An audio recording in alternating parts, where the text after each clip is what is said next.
For people that don't know what the Cosmic Creek is, you want to tell us a little bit about it? That's rad. There's kids in Dana Point that call that the weekend of the year. It's actually like a national holiday with some of the 20-something-year-olds. They live for this weekend.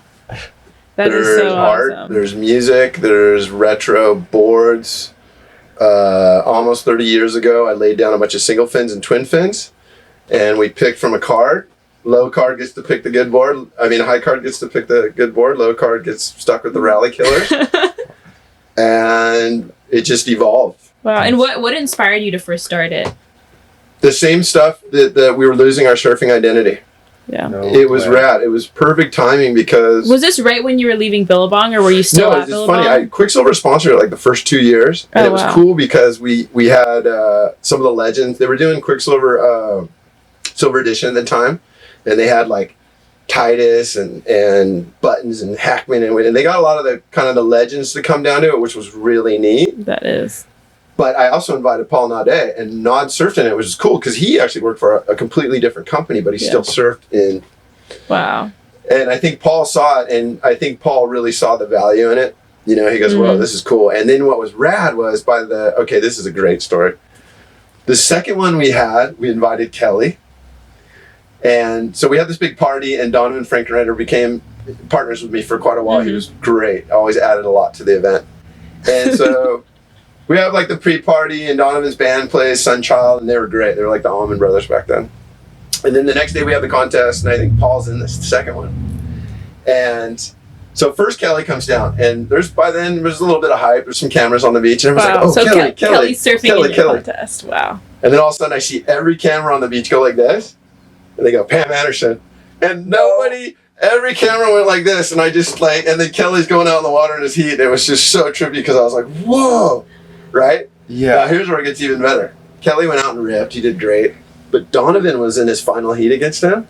And Donovan is such a talented surfer because he'd been riding the boards for a few. He was already kind of getting groovy and getting into it with the whole rock and roll thing. Donovan beat Kelly. Like it was close. Wow. And Donovan's board was the biggest piece of shit I've ever seen. It was like a 70s Hobie with the old boxes.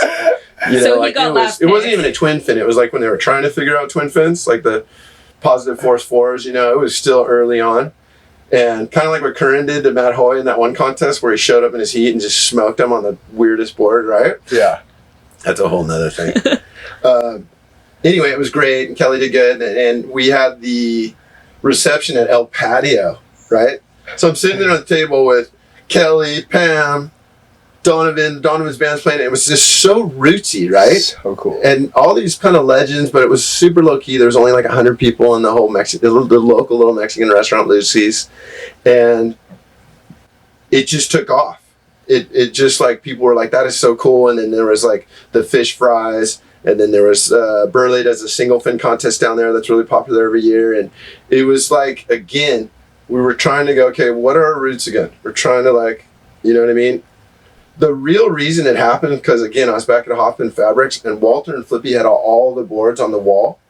And I asked Flippy, and I go, "Could I borrow those one day?" Because I was starting to collect them, but I wasn't really into it. It wasn't hip to collect 70s boards. And I go, "Flippy, can I borrow those?" And he's like, "Don't put things in them." And, he's all gnarly. And sure enough, one got wasted because we don't wear leases either. Yeah, for sure. There's no leashes. And there's no leashes in the event. Paul gets so pissed because some of his nicest boards just get worse. We got it, yeah. But in the 70s, you did have a leash. So I might try to get those old, horrible leashes. Yeah, just to keep it core. Yeah. But so really, so the very first one, I borrowed the boards from Flippy Hoffman. That was huge. And then Quiksilver showed some support, and they backed me for 2 years. And then I think Nod saw the value, the intrinsic value of that, and took it on literally for the next 20-something years. Wow. So Paul Nod has backed this thing.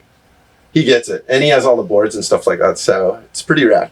I've been lucky. Yeah. What does it mean to you to this is one of the only contests I kind of really see that it brings cross-generational people to it. And what does that mean to you?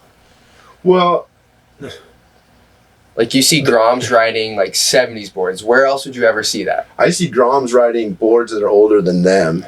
That's pretty rad. That is But so I think rad. the most fascinating thing is how humbling it is, because for one, to your point, I get kids that surf really well and they go, this is the only contest I enter all year. That's it, just the one. That's the only one I want to be in the year.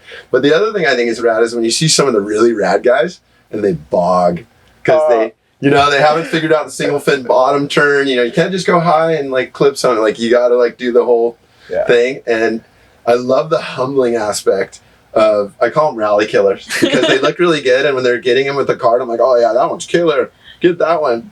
And then you see the guy go out into the heat and he's just like, oh! or the little kid that's just, he can't even turn it. It's so adorable. That's hilarious. That's awesome. That's why it's really called the Cosmic Creek Challenge because those boards are challenging. It's honestly really cool to see. And the humbling part too, because you see all these guys on old boards and you're like, oh, we surf better than that. No, you don't. Right? And then you see a guy that you was just the style lord. And he's just grooving. Like you get we have guys like Ian Gottrin and Colton, some of the younger guys that ride longboards. Yeah. Like Tyler Warren, right? Yeah. Tyler Warren rides a longboard really well, so he gets on that thing. It's and just, he grooves. Easy, and then you put someone who's only ever ridden a shortboard on one of those things, and they can barely even bottom turn. I love when we get the pro guys, the real pro guys. Yeah, they think they're gonna smoke everyone. They paddle out there, and it's like, you need to find a flow. I feel like on you're just that. Bog. Do you have any funny stories from throughout the years of pro surfers just bogging so hard on a twin fin or a single fin?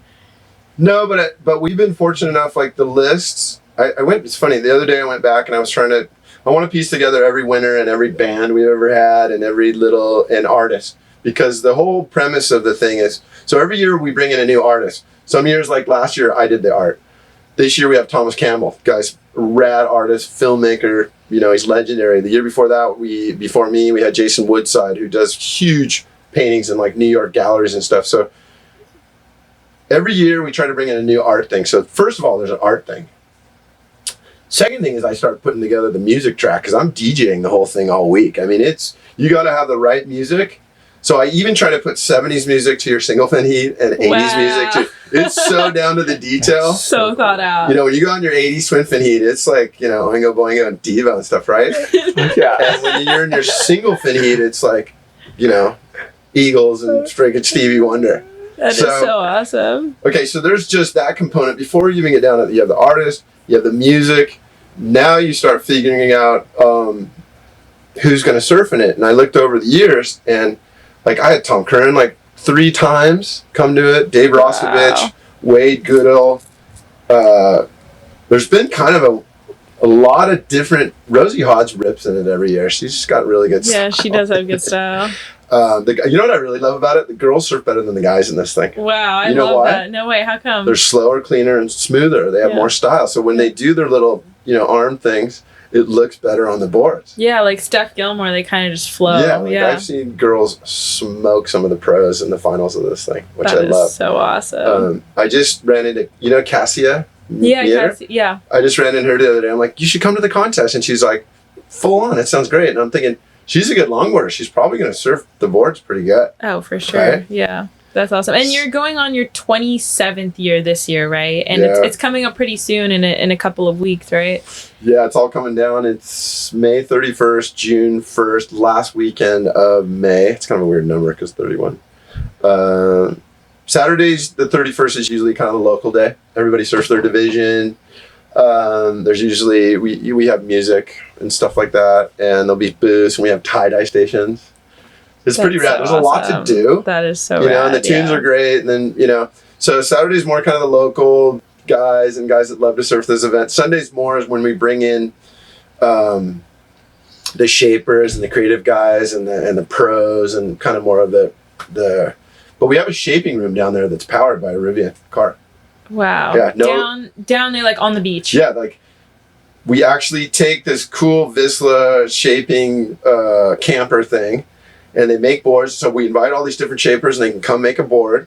Oh. And then even last year, Ryder Biolis was doing, we did a lot of art things going on too, painting. So sick. And we plug all the power tools into a Rivian on the beach, which, I don't know, it's gotten bigger. There's things that are just fascinating about this thing. So. Wow. That's cool. I've seen photos of that kind of growing up.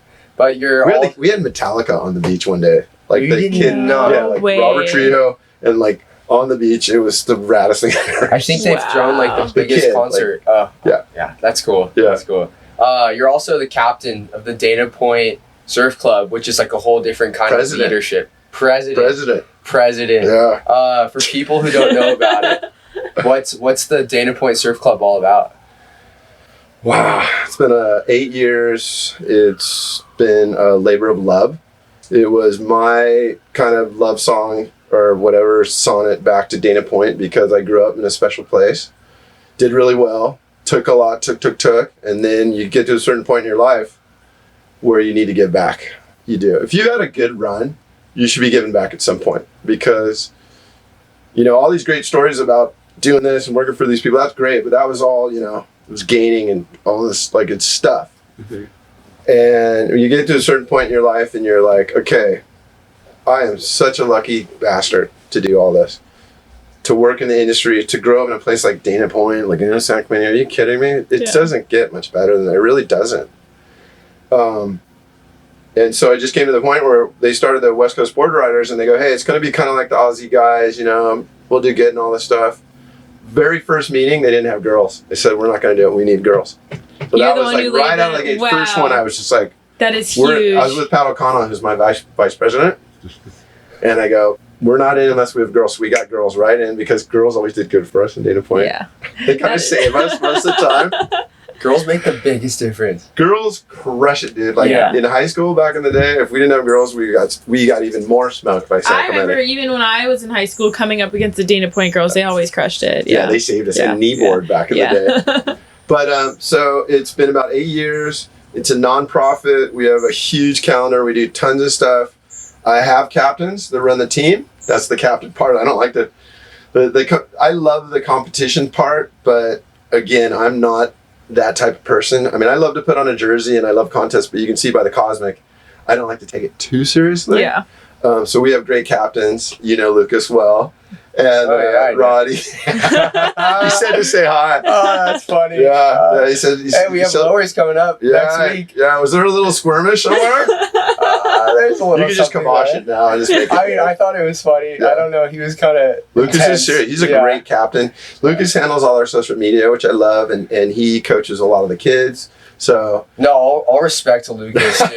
Like that guy gives so much back to the community. He does so much for the community, and he has to deal with a lot of soccer mom stuff too. Oh, so. I bet. And Pat O'Connell's my vice president, and we have a great board, and we do so many rad things. I mean, it's exhausting sometimes. This is hopefully going to be my last year. Yeah, I keep saying that. But now that we finally beat San Clemente, I could almost drop the mic because we haven't beat San Clemente in like 20 years. Congratulations. Congratulations. It was 1 foot slop. It was a slug. And it was at Creek, right? Well, I mean, you think of it this way. It's like those guys, their B teams are like CT guys. Yeah. QS guys. Sorry, QS guys. And it was like really stormy and not stormy. It was just crappy creek. And it's just one of those things like if you know how to ride, if you know that day, it's like watching Burley right now, like Lob the other day. He knew where to sit, man. He got the one. Yeah, he knew where, and that's the thing with Creek. When like the waves aren't that good, it's all the people that grind out Creek every single day, they know where to sit, they know the spot. Yeah. So we did good, and I'm really proud of the guys, and that was kind of a crowning achievement. But like I said, the competition thing, I love it. It's one component of the club. We take after school kids from San Juan surfing for the day in the Dana Point trolley. You have the Laguna trolleys. Yeah. We take those things. We go into San Juan, get all the little kids in the after school YMCA. They never even been to the beach, and then get them with surfboards and all that. We take them surfing for the day, and they just freak out. We do fishing trips. We're kind of like we do a lot of cool things in the community. That's so awesome. Yeah, it's like a community thing. We give out a scholarship. Tuesday, we're giving a scholarship to 2 guys at Dana Hills. Wow. So that's awesome. Yeah. I think those elements definitely separate you from like the rest of like Orange County clubs. Well, honestly, I tell everybody to call me because I have a lot of clubs that'll call me and go, hey, how do you get the nonprofit? How do you do this? And my first thing is always work with the city. It's so rad when you can go work with your community, really, because they want to do stuff, trust me. So I've been so lucky we had a really good city council and mayor. Our mayor comes to all our stuff and stuff like that. So we just have one of those communities. Like I said, it's one of those small kind of Mayberry things. And without their support, honestly, couldn't do any of the things because they will help you get the permits and stuff like that. But I have a really good track record with a lot of stuff, so they knew that I was serious. And so the club's, it's kind of the example of how to run a good, it has its issues at times. Trust me, when you get into lowers, everybody starts calling you. They won't call you all year, like they won't show up for new, but when you make lowers, like, hey, can I make the cut? Dude, that's kind of shredding. That's funny. Yeah, all of a sudden they're like, oh, remember that one time I got that one good wave? Yeah, hey, you should put me on the team. Yeah. There's always politics in it. Yeah. What kind of groms to legends make up the team? Groms to legends. Okay, so here's what's funny about Dana Point. Our pro servers are like firemen. Like we're so I know this sounds like trying to be so, we have such blue collar kind of it's the same as, you ride for Snapper, that's San Clemente. Yeah. We're like Byron Bay. We're like Newcastle. We're a little bit more gritty. It's kind of more of the working, those guys are great. They're pro surfers. It's rad. Their squad, their crew, I love them. I respect it. Lagoon is a whole nother thing with all the different people. Oh, yeah, Lagoon is a whole, There's such a different vibe, right? It's such a different vibe. But Dana Point, it's not really there's nobody that's really on tour. You have guys that, usually have guys that surf really, really well, but they also ride longboards. Yeah, they also more are groovy, the EMT pyramid. We have this one kid, Josh Manjoya. This guy surfs as good as any pro surfer, but he's a paramedic. Wow. It's just, we're kind of one of those towns where, Colton's a painter and he's just rips. Ian Gottrin's rad and he's got a taco stand, Oh yeah. it's very, it's pretty classic stuff. Hey, they get to live the lifestyle down here, right? Yeah. When we go against San Clemente, you get guys in your heat where you'll get two Gudauskas in a heat and you're like, whoa. Yeah, what's going on? Or they have so many good surfers down there. The heat. Oh, you can get in the 50s alone in my division. My first heat, I always get Archie, Boothie. I get guys that were on tour, and I'm just like, oh shit. And when you get in the 40s and 30s in San Clemente, guys that were really on tour, they still could be on tour. Yeah. I still look at Nate Yeomans. That guy's freaking surfs better than anybody with the mustache and everything. He's so cool. He's still charging pipe and everything too. Dude, they got C-team guys on San Clemente that rip so hard. Still be on the tour. Yeah, it's crazy. But I want to take it to now. But we beat him. Yeah, you did. That's going down in history. That's on the history. That's why I'm just going to drop the mic and I'm done. I'm good. I'm good. Yeah. So I want to take it back to the now. 20 years ago, you left working for Billabong and you ended up starting your own brand, Diamond Mind Incorporated. What was that like and what kind of led you to leave the surf industry and kind of start your own thing? Life just hit. I was like, this is the dark start. This is the dark part of the story. This is the the excesses were out of control. The ego, just everything. It was I finally had I was driving to work in a convertible Mercedes, and and instead of on a good south swell, I was going golfing and stuff, and I was just I was becoming this thing that was just on paper it probably looked rad. Dude, you're killing it. But it wasn't working. Yeah. It wasn't working. I was boozing it. I was going to parties. I had the beautiful wife and the kid. I had everything. It looked so good. But it just, again, it's full circle. You will always find yourself coming full circle. And for me, it's going back to surfing. Just being a simple surfer. I swear, it's literally, you're going to go through stuff in your life. And there'll be things where you're just losing it. And you'll just go for a surf. And you'll breathe and you'll go, okay. Yeah. I don't know for you. 100%. No, I always you could spend $1 million in therapy that, a good session. Yeah. I always think about how lucky we are that we are surfers, that we have surfing in our lives. Because we can always go back to that. Yeah. We can always go back to that place. And it brings us back, I feel full circle 100%. It totally does. So well. So long story short, a very cliche. Just like any movie you've ever seen. Kids killing it. Has all the stuff, crushing it. I'm just inside. I'm scrambled. It's too much. When you're successful, when you're young, and just a lot of things. Yeah. And so I went through a little bit of a dark period. I pulled, some guys don't pull, and I finally pulled through. And it just dawned on me, I'm going to go back to the basics. I'm going to only work for surf brands. My first account was Channel Islands. You know what I mean? Wow, that's I'm awesome. going to go back to where I made this much money, I'm going to make this much money, but I'm not going to drive on the freeway every day, and I'm going to go surf every single day. And I'm just going to start from scratch. And I was super humble because by the time it was over, it was like freaking the nuclear bomb went off. Do you know what I mean? Yeah. It's just like any, like, rock star or whatever, like just. So how would you define success now compared to when you first started your career? Well, I think it's fascinating because, again, I don't even make close to what I used to make and all that stuff, and it's totally irrelevant. I was smart enough to invest, and I bought a house, and it's not fantasy land. I wasn't stupid. I did really well, and I was really smart on the long term. Mm-hmm. But sometimes the successes and riches of that will drown you in going down the wrong path. What was the question again? So how do you define success now compared to when you first started your career, when you're driving that Mercedes? Oh God, it was horrible, dude. Right here on Coast Highway. 2 brand new boards, melting wax on the leather, no shirt on. My ex-wife said she drove by and just went, "What the?" Right? It was tragic, really. It was tragic. I thought I was just crushing it, and I was spiraling. Yeah.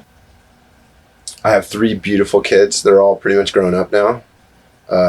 They're all really good in their fields, which is mind-blowing.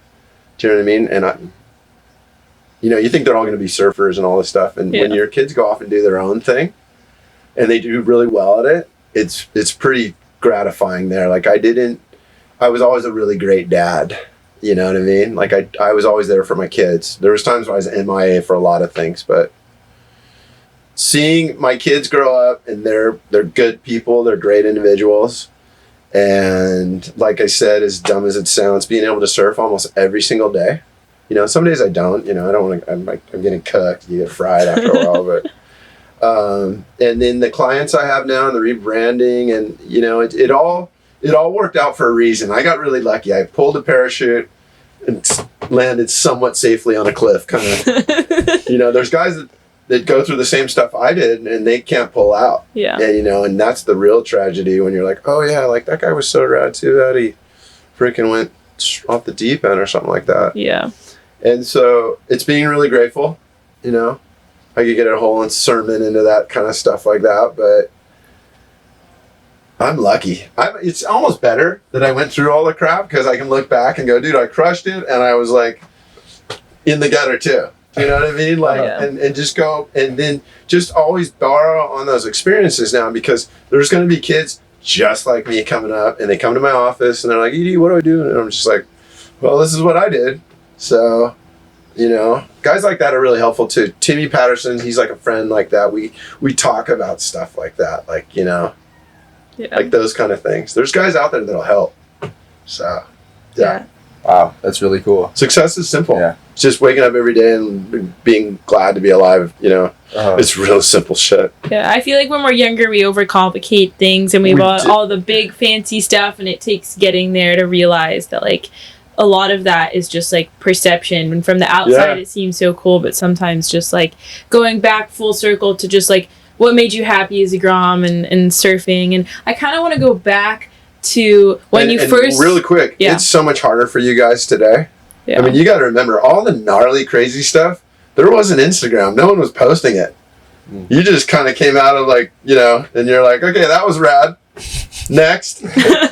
Yeah. And you guys, everything is so scrutinized, and, even just talking here is putting yourself out there to just be to get ridiculed, for sure. Every mistake you make, every stupid thing, it's on social media forever. I feel sorry. You guys, man, you're just somebody's just, and then if somebody doesn't dig you, God, you're just filet mignon. You're just getting we have some funny comments here. I couldn't do your age. My daughter is 19, and she's beautiful, and I just tripped.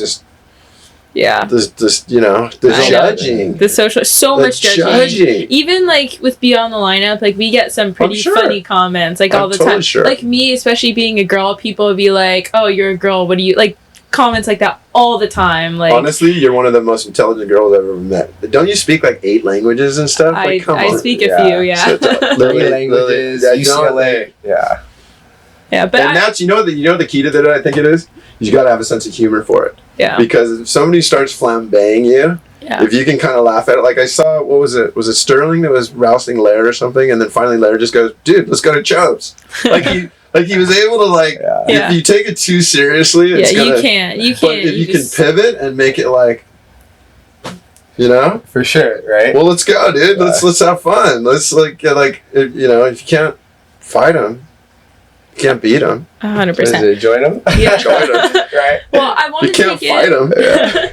I want to take it back to when you first started surfing because we have your board right here. First board that you ever learned to surf on or ever rode. But I just want to hear more about that story, how you first got into surfing. Well, it's funny because my dad worked for Hobie, and then what was really weird was him and a couple of Laguna guys, Billy Hamilton. Billy Hamilton's like a rad Laguna guy. They opened a G&S store, G&S Surfboards, in Dana Point across from Hobie's. Wow. And Hobie's just freaked, it would be like, with Watto and Laguna Surf and Sport, like across the street, stuff like that. Yeah. They're just like, we're the home team, right? And so they had a shop for a while, and then I think my dad went back to Hobie, and then my mom surfed really good too. And back then, the big brands like Hobie's would get these, not really licensees, but like, let's say Jerry Lopez was making lightning bolts. Mm-hmm. Hobie's would kind of get the contract to do all the lightning bolts, so they'd have a bunch of shapers making killer lightning bolts and stuff like that. So it's about 1970. I'm 3 years old. I think my mom's taken me out a few times. I'm getting it. I'm like I have some cute pictures with just tiny little kid. And then my dad brought home this board, which is basically a miniature Jerry Lopez lightning bolt diamond tail that Jerry would have rode, only the thing would have been like 8 feet or 9 feet for pipeline. Wow. But that was the style at the time. But they miniaturized it because I'm just a little tiny kid, and no one did that back then. No one made a miniature surfboard. Everybody had a big pintail and stuff like that. But they were making all the lightning bolts at Hobie's, and that just happened to be when Jerry and that was the single fin matches the logos and the fin. I mean, it's glassed so well. Timmy's uncle and dad glassed this board, Ronald and Raymond Patterson. And so my dad brought it home, and it's just a miniature pipeline gun, right? Yeah. For a 3-year-old, right? Christian had these boards too from Herbie. Herbie would bring little boards home for Christian. And it's so cool because I learned to surf when I was 3 years old at Boneyard at Doheny, and there's photos, and it looks perfectly like Al Moana. It's just, when you're that small, and you're just kind of got the arms and stuff like that. And it was my first surfboard, and I always keep your first surfboard. It's one thing you tell somebody someday when you're old. Now, here's the cool story. Circular. My son, Kai, just had a baby, and I'm going to give this to his son, Fletcher. So, and then he could learn to surf on this thing. He's going to look at it and probably go, huh? But keep that first board in your families for all the generations to at least do something like ceremonial, I guess, or something like that. But so I'm going to give that to my grandson. Wow, that is incredible. Dated myself now. So surfing has been like such a big part of your life. Huge. And you could have, obviously, you were surfing professionally. You're surfing on the U.S. team. I'm a good skier, actually. I believe that. Really good skier. Yeah. What led to the decision to go to college? Oh, it was always, that was the thing I think that was separating the whole deal. I had a few friends. My parents were really encouraging about school. I had to stay in school. That was a big thing. And I was lucky enough, my best friend, he was actually the best man in my way. He's been my best friend my whole life, Chris Billy, got really good grades. And Jeff Booth was also a good friend, and he got straight A's. And we were just kind of this crew where our academics were actually pretty good. I wasn't as close. Jeff was really smart. He got straight A's. CB was brilliant. I saw a lot of the guys. I had to go to San Clemente High School one year, and great guys, great friends, but I saw a lot of them drop off and then turn to be pro surfers, and good for them. That was killer, but by the time I was a junior and I had to go to San Clemente that one year, all those guys they were already gone. They were on tour. Like, they were pro surfers already. And so I thought I was going to run into them at school and stuff. But they were already... Yeah, they were... Yeah, and so with my little crew, with Boothie and CB and a couple other kids, we... a lot of kids, like college thing, you all kind of go together and you're like, that's going to be it. And it was literally the best, I want to say 4 years, but 5 years of my life. San Diego, the surf was insane. At first I didn't get it, My first year I lived in La Jolla and I got down to the bottom of my street on Bon Air and I went, oh my God, there's Big Rock, there's Windansea. I'm like, I can't make it to class today. This is like compared to like Creek and stuff, right? Yeah. And then we kind of migrated closer to the school as it became too expensive to live in La Jolla. But best waves, best experience. I got my grades up. I really started excelling in the art thing. I started walking around campus and seeing my shirts that is on so everybody awesome. in school. And I'm like, okay, now, and I'm like, I should have got a royalty for that one. And so I did okay in college. But it was the networking I was doing the art. And this is pre-computers, man. Everything was like hand-drawn or cut or Xerox and stuff like that. So, like I said, I was really smart. I was not only was I trying to be a good surfer and a good person, I was trying to get my art out there. Yeah. And so by the time I graduated college, they knew who I was on. I was on the radar. Gotcha tried to get me before I graduated because without the degree, they could get me for cheaper money. Yeah. So I kept calling back and going, no, I'm going to graduate this, and then I'll come up that day after I graduate. I never got to go anywhere after I graduated college. I went to Gotcha that following day. Wow. And negotiated contract. It wasn't much, but for a kid right out of college, it was like, yeah. So that's awesome. And so you stay in school, kids. Stay in school. Do it because I got to live the dream. I actually got to go on tour too. Yeah. Yeah. I got to do it all. Because you could have, I mean, I feel like you were a really good amateur surfer. I feel like you could have gone pro and potentially, and I know like Jeff Booth, who was your roommate at the time, ended up leaving college to go pursue the CT or Jeff, okay, so I'll go back a little bit. Yeah, I got on the national team. I was a really good surfer. I was kind of tall, and back then it was like 3 to the beach with 6 guys in a heat, and like your stature. If you look at a lot of those pro surfers from the 80s, man, they're like Tom Carroll, and like, they're just like, and they're gonna just, and I was doing these things, and I remember we were on like a national team training thing, and I was with like Ian and PT, and somebody was going off at me like, ED, mate, you gotta ride it all the way to the beach. And I was like, I'm 6'3" already. Like, I'm already like, I want to go surf Sunset. I don't want to surf. I can't do this. It was hard because you're still growing too. Yeah. You ever know that guy? Like, Chris Billy and I were best friends in junior high school, and I was 5'3" and he was 5'3". By the time I was a sophomore, I was 6'3", and he was still 5'3". And so, when you just like, And then a couple of other things that happened too, and this is kind of where the party thing kicks in, which is funny. When we were on the national team, we were really being programmed to be like Curran and Parsons and kind of these more wholesome. Yeah. Like there was this good thing, and I love it. And Curran was the man, trust me. But there was this Aussie thing. I kept watching Kong and Chappie and Rabbit, and they were having fun and partying. And I was riding for Quiksilver, and I was kind of going, I kind of want to be like those guys. You're right. I go like I want to surf as good as the national team guys that were at the top of the thing. But I was also kind of looking at the Hawaiians having fun, but I was looking at the Aussies going, wow, those guys are having real fun. Yeah. They're like, yeah. So right then, I already kind of drank the Kool-Aid on not really the bad guy, but like okay, this guy's going to have a little kink in his. Yeah. And so I couldn't really complete the whole, I did the Bud Tour, I got my monthly, I was on the U.S. team, I did everything you could kind of get to that level. And like I said earlier, ironically, there was a lot of contests back then. Yeah. I had a heat against Aki at the Hang 10 in Ocean Beach, and I didn't know who he was. He was 16, and he was on a Jim Bank surfboard. That's so sick. But like his first heat in America, and I was like, who's this kid?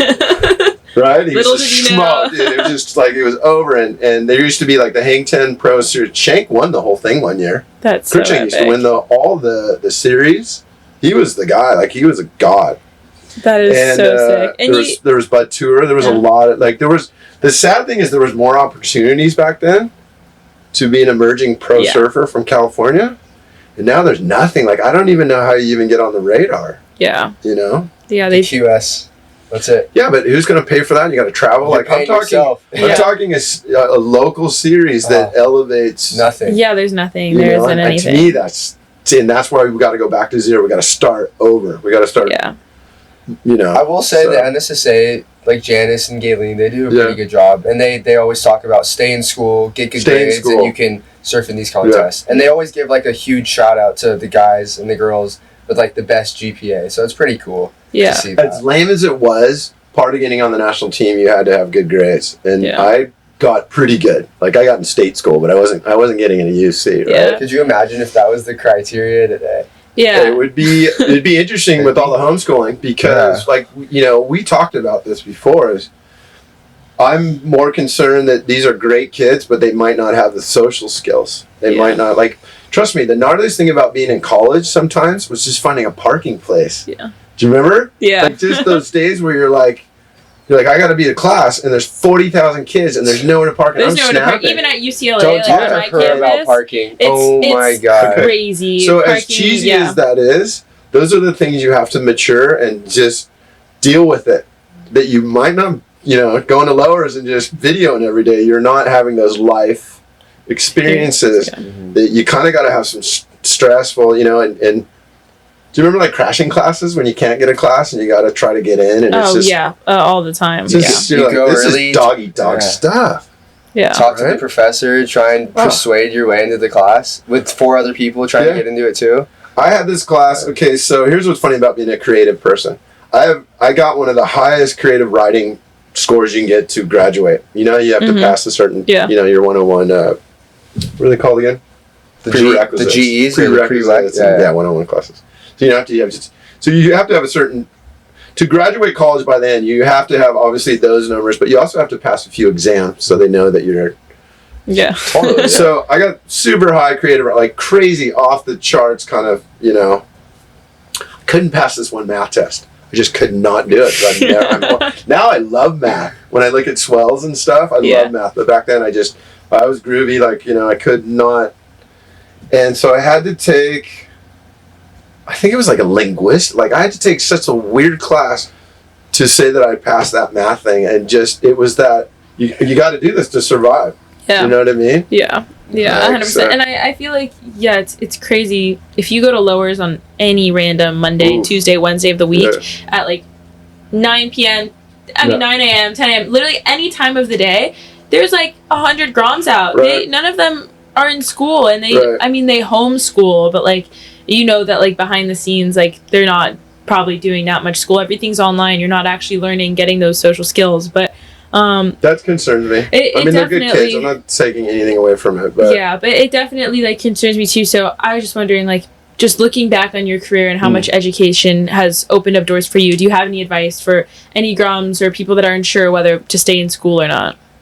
Okay, so graduating high school is not that tough. I'm sorry, I'm going to probably get called out for that, but you look back at certain things. I wish I would have been involved in more stuff even. Yeah. So college was obviously harder, a lot of more life skills. To me, college is just teaching you about grocery shopping and textbooks and going to school and all that. You're becoming an adult. Yeah. It's kind of that little, get through high school. It's not that hard. You need to, and then try to participate in more stuff, because I think me just being so artsy surf guy, now that in the community I want to do the club stuff, I'm way more into all kinds of things like that. But you'll look back in your life and wish, it sounds lame. I wish I played more sports.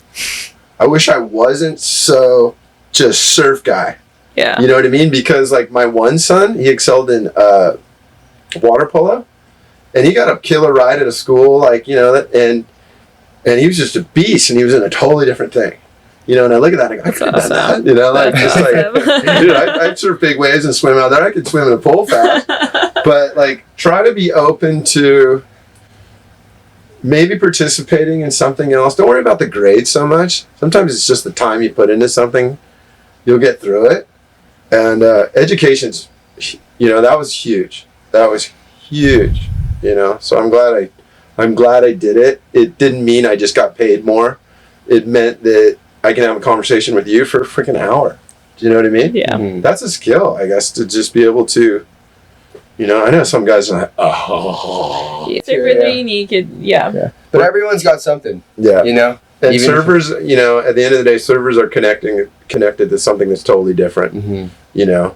So you can't really just judge them by their, you know, how eloquent they are, but you know, you look at mad, crazy guys like Michael Peterson that were diagnosed later schizophrenic, but you watch him surf and you're like, this guy's a ballet dancer, man. Yeah. This is next level stuff. So yeah, it's incredible. You never know what's going on here. Exactly. And it's beautiful to see surfing, you know. It's a different...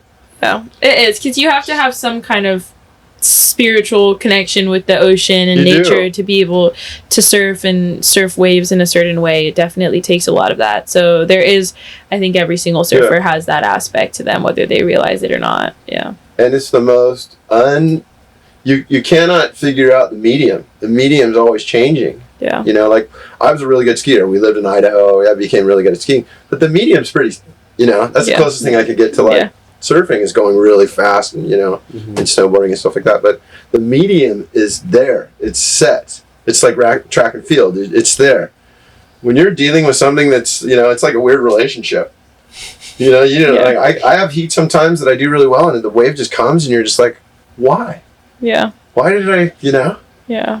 It's so unpredictable. It's so like, unpredictable. And that to me, maybe that's kind of symbolic of life, that we're way more connected than we think. I think we are. Yeah. Honestly. Timothy Leary said that we were throwheads of mankind in Laguna in the 60s. Said that we thought way beyond, you know, but then you're like, oh. No, I think that's just how like the world perceives surfers, though. It is. I don't think that's actually true. So that goes back to the education thing. By the late 70s, early 80s, when some of us were in high school, we were trying to break that stereotype. That was a big thing. The early national team was trying to break that stereotype. Ian and Peter brought the Aussie kind of like let's win mentality, but there was this whole other, hey, we're not just stoner surfers anymore. We get good grades, we go to college, we're world champions. Do you know what I mean? And that, to me, that helped too. The guys in the 70s made the whole surfing thing happen. The guys in the 80s either gave it a worse image or gave it a better image. So, yeah. You know. And I think that's so rad because I feel like that's such a big part of even, like, I feel like who I am and what I do is, like, you can get the education part too and the surfing. You don't have to choose between one or the other. And, like, I feel like that's a really big part, especially nowadays. Like, I want to say, like, I'm one of the very few people in the QS that goes to college and is, like, getting an education. And I think it's such a big part. And to change that image about, like, surfing and surfers in general is, I think it's or look huge. at Rachel Tilley the other day. Yeah. She really, I was friends with her dad. Her dad was a great surfer. The guy surfed like Amari, had the same style, Glenn. And Rachel's was smart, knew how to do this, looked at the big picture. The other thing is looking at the big picture. You still have a lot of time to do this. You know what I mean? I think the hardest thing for young people is they're looking so close and they can't see. You got time for it all if you just kind of spread it out. Yeah. Do you know what I mean? And and they're like, oh, well, I won't have time to do this. I'm going to go to this school. And like my daughter, she's got such a big future, but a lot of times they're thinking of just what's going to happen next year. And I understand that. I was the same way. When you're young, you like think short term, and then you realize as you get older that you have time and you have so many opportunities to just continuously reinvent yourself. And I feel like that's back to Diamond Mine. The rebrand. I feel like that was a full rebrand of just like I can become whatever I want. I can do whatever I want. I want to talk a little bit more about that because you do events with the Cosmic Creek. We have a surfboard behind us. What? Yeah. I'd love for you to talk a little bit more about the surfboards, how that came into play. So basically what happened is after all that stuff and the dust settled, I got an office in Dana Point, and it turned out to be John Severson's office. It's like the original Surfer Magazine office, which is rad. It's the ground zero of like for the surf industry. Very ironic. And I have like the old flat files with all kinds of art and stuff like that. And so what I did was, I'm going to have fun with this. I'm not going to take it serious. I'm not going to take myself so serious, right? Mm-hmm. And so I said, you know what? I'm going to just enjoy what I'm doing, and I'm going to start really small, and I'm going to call it E Diamond Diversified. And it was kind of have you seen Step Brothers? Yeah. Have you seen Step Brothers? Yeah. Do you know Glow Worldwide? What is it? Prestige Worldwide? I can't remember. Okay, the two brothers start Prestige Worldwide, right? And it's almost poking fun at corporate America. So I started the office, I called it E-Diamond Diversified, and it was like conglomerates, and like, you know, I'd be announcing at the Cosmic, and a helicopter or a boat would go by, and I go, "There's our new acquisition of the, you know, like part of the plastics division," you know, like that. And so I started kind of like going, okay, I'm not going to take my serious, you know, I didn't want to be so like, hey, I'm back. Yeah. You know, the guy, the surf guy, remember me? You know, the designer. That guy. I was like, you know what? Let's just take a few steps back. I treated it really funny. It was Prestige Worldwide. It was E-Diamond Diversified, right? And it was all this kind of like smoke and mirror stuff, because I realized with the new way that everybody brands it, you got to be on it. You got to control it. And I'm like, okay, I'm going to do a lot of fun stuff. I'm not going to take myself too seriously. And I started with a couple great accounts. And then I had the events in the club. And then I'm like, let's make surfboards. And so what I always wanted was, so I grew up riding, I love big, thick twin fins because it's so shitty around here. Yeah. You know, it's not. Totally. Dude. People always talk about SoCal surfing, but they have no idea. You know, and you're like, you look at these boards and I'm like, God, you know, I surf like crappy, mushy creek most of the time, you know? And I kept looking at some of the boards, and you got to remember at the Cosmic, I'm around all kinds of stuff from the 80s. And so I keep looking at all these boards that I loved over the years. And I keep figuring out, okay, what works for really shitty waves? It wasn't about like designing like the, you know. So I kept going back to like just big kind of thick swallowtails with a lot of volume, tons of, you know, literage is such an overused word, and I go, okay, I gotta have this board, We tried it a bunch of times. I had some great shapers, but we couldn't glass them light enough. And I kept wanting to feel that. In the 80s, you could get these boards, you know, they wouldn't last more than like 2 weeks. Yeah. But they were like big twin fins and stuff like that. And you'd get them and they're still hot. Like one time at school, I'll never forget, in junior high school, I went and picked up a board too early. And it was still like had the resin thing and it hadn't been sanded. My dad's like, "What are you doing?" And I'm like, "I grabbed it." Because you have to sand that now. And I was like, "What?" You know what I mean? So I kept looking for this board. So I used to work at Infinity in the summer, so I'd come home from college and they'd always have my job at the shop. Wow, it was great. Awesome. And they were always really good family to me. And so, like I said, I was trying different boards, and then I kept looking at those race paddle boards they made, and these things are 20 feet long, but they weigh like nothing. Yeah, you're like, dude. It's like a feather. Yeah, it's an 18-foot long race paddleboard, and it's lighter than my regular surfboard. And I'm going, dude, how do you do this? So we kept talking about more, not only the shape of the board, but how it's going to be finished. You know, the epoxy, of course, which has some issues too when it gets a little bit bigger and better. But so we took all this stuff, and I talked to Dave, and I go, I'm not a shaper, but I have this idea what I want to do. And he goes, let's do it. Let's make these things. And he goes, what do you want to call them? And I go, I want to do this whole thing based around the Diamond Mine and the spaceship. And you get on these boards and you just go to another galaxy, right? You're having fun. Yeah.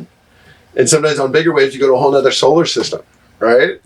So we made these Diamond Mines, and they're just big twin fins, but I'm making them smaller. The kids love them. It's real small. But they go anywhere from about like 5'10" to about 8 foot, and they're super, super light.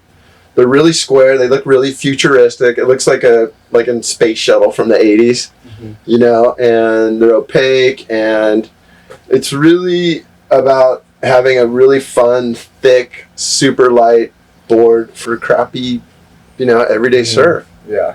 And so we made a whole quiver, and the kids loved them, and then we started making shirts, and then the logo and the Diamond Mine. So then the Diamond Mine thing kind of took off. And it's really fun because kids don't know who I am. That's so funny. And so, like, I'll have a kid paddle up a creek, and they're like, "Hey, are you the Diamond Mine?" No, dude, I'm old, right? You know, I'm like, so I look at the kid, I go, "No, I heard he's really elusive." Right? Hilarious. So you can just create, it's just all fun. It's just, dude, it's like... So the boards came out really good, and they're selling well, and like, I don't claim to be like, you know, I just made a surf film, and I know as much about making a movie as I do about surfboards, but it's a creative process. You line yourself up with really good people. Infinity said they'd back it, and it's fun. That's so awesome. And now your boards are being sold at the Infinity shop, yeah, right? We do a whole roll out, every couple months, and we found Pure Glass does some really cool. We're working on some really interesting carbon things. We're gonna keep trying to make them, But there's a certain point where the board's like too light, and the funny thing about these boards is they work really good all the time until it's like you want to go back to a pintail. You know what I mean? Like I'll be honest with you, like I ride these every single day, but like in Hawaii. You go back to the nice, clean stringer PU. For sure. Yeah, it's just. I want to see one of those things. You would rip them. I want to see one of those things like 5.8. We've done 5.8s. Oh. Yeah. Yeah. It's just, again, it's a creative, fun project. It's just another extension of my art, creativity, just like everything else I do under my little, Diamond Mine brand. And I'm not. Like I said, I just did some work for like Matt Biolas and stuff. Like the real guys are supporting me, and I really appreciate it. That's cool. But it's tough out there too. And that's why I do a lot of different things. You never know if you do a couple different things, and you throw it out there. You never know. One might take off. Yeah. Do you know what I mean? A lot of guys used to do that in the '80s. They would create like a brand. And they would kind of have the eyewear and the girls thing or whatever, and not all of it did good, but one sometimes. Yeah, one will take off, and then you follow that idea. Yeah, and that's called diversification. Yeah, E-Diamond diversify. And you work closely with all the Hawaiian guys. How did that even come about? I got good Hawaii accounts. It goes back to like those Quiksilver days and being entrusted, and Hawaii is a special place, but those guys deal with a lot. People are trying to make money off them and stuff like, there's a lot. And I have such respect for the Hawaiians. And my parents I spent a lot of time on the outer islands in Kauai as a kid. And so I've been humbled enough to know like how it kind of works and stuff like that. And so I've always tried to give back to that thing. And so I have a couple really good Hawaii accounts. That's cool. That's really cool. I feel safe. That helps too. Yeah, but it's, that's good for you. You need to be taken out of your comfort zone. Every kid should be thrown into the North Shore when it's just huge and getting vibrant. Like that's life skills too, Yeah.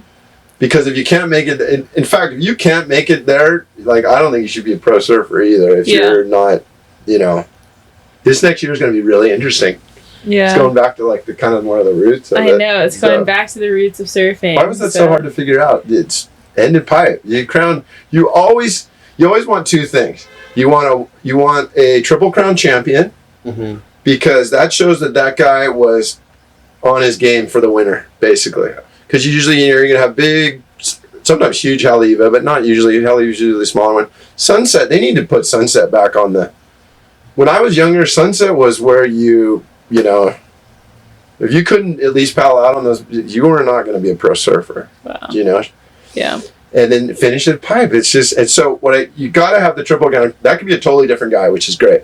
If the guy wins the world title and the Triple Crown, that's insane. Yeah. But it's always good to have like a Triple Crown guy, because that shows that guy went to the North Shore, or he was local, and he earned he knew the big, small, everything. He got it wired, and that's an emphasis on Sunset too. Yeah. And then have the world champion at the end too. If it works out, the same guy, that's pretty rad too. But I don't think has that happened? Yeah. I don't know if Joel John would win the world. Maybe John?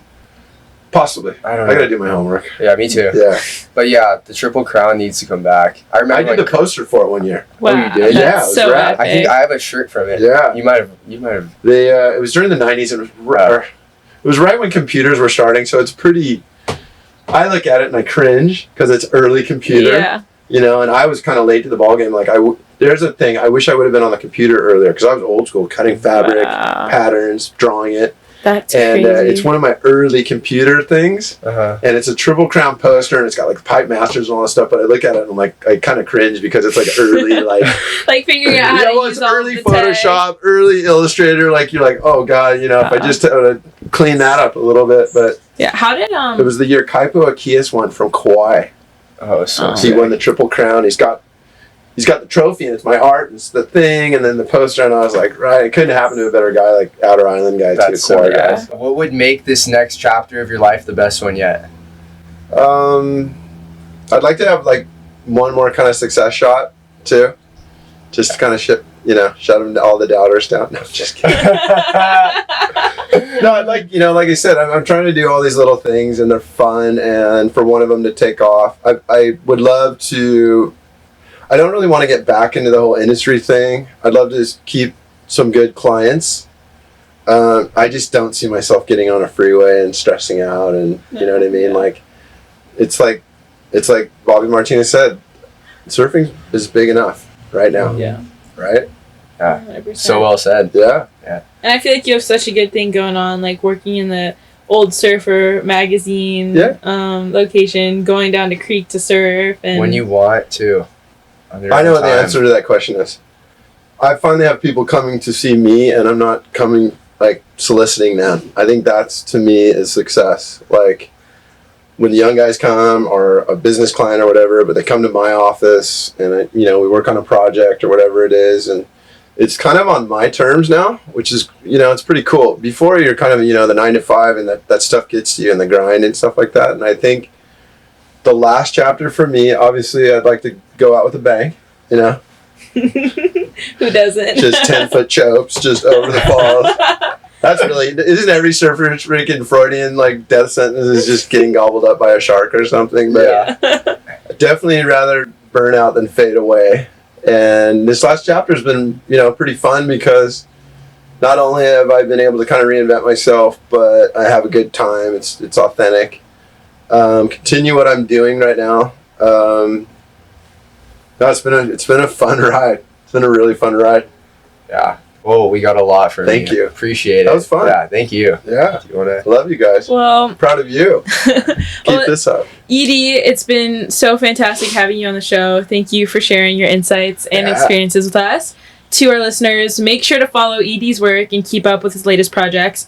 Edie, where can they find you and follow your story? Diamond Mine's fun on Insta. Diamond Mine Inc. I always throw up weird stuff, whatever we're doing with the surfboards or the events coming up, or just funny shit that I think's, irrelevant and makes you kind of laugh. It's usually pretty cosmic. I love to keep kind of the space theme. Yeah. My parents were pretty trippy, so I'll just keep it trippy. So stay tuned for our next episode, and thank you for listening. Right on. So sick. Okay. So sick. Crushed it.